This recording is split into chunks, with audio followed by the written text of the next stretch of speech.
Hello, my name is Marlene Perez, and today I will be doing my first affirmative rebuttal against George Morales' argument. Some of the things that he stated, I believe, are a little bit uneasy. For instance, I stated, when we head to the moon, we should be very careful of the way that we deprive or the way that we take resources from it to not deprive the moon and strip it away of everything it has. When I asked George about this, he said we shouldn't worry about that because it takes a long time to actually deprive something of a resource. When I asked him what a long time was, he stated 10 to 15 years. Although that may seem long to some, it really isn't. And if you think about it, that's not really anyone's lifespan. 10 to 15 years is something that would go by very rapidly. And regardless, I believe that we should go at it in a very calculated way and just as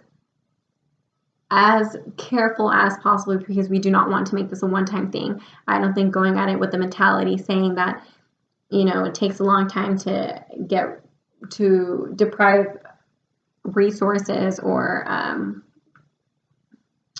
ruin everything on the moon. I don't think that's the way we should be going about it, saying that it's going to take forever and, next thing we know, we took everything. Another thing was, he did state that water, he does believe we are needed, but that we're okay on our energy and our minerals. One thing I can state is that, yes, we may be okay for now, but we will need some more because the amount that we consume does not equal the amount that we're producing. It's here it's just very hard to produce at the amount that we consume. And I think that minerals and energy are something that we need abundance of, and why not try to take that from the moon as well in a careful way. But why only go to the moon for water? So that's, like I said, George stated that we should only go for water since we're okay on the energy and minerals at the moment. One of the third things that George stated was, when I asked him who we should send to the moon, since he believes the moon should be a backup for living, as another living situation, another living space.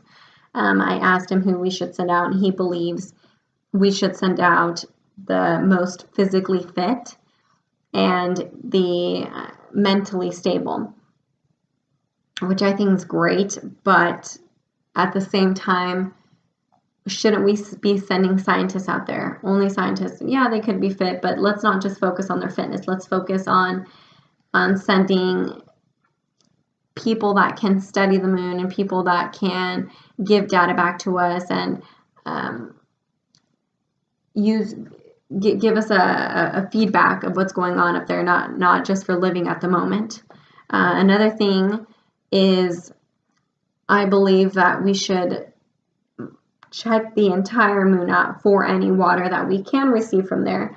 When I asked George, he believed that we should just use the polar ice caps, which is fine.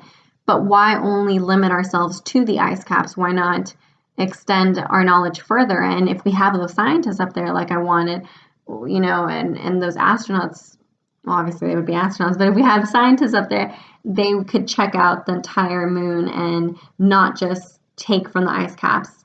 Let's figure out what else is out there. Those would be the only issues I have, and I believe in some of my answers. I am superior in just the way I think George sometimes thinks short term, which we should be thinking long term, because we don't want to make the moon trip a one-time thing. Thank you so much.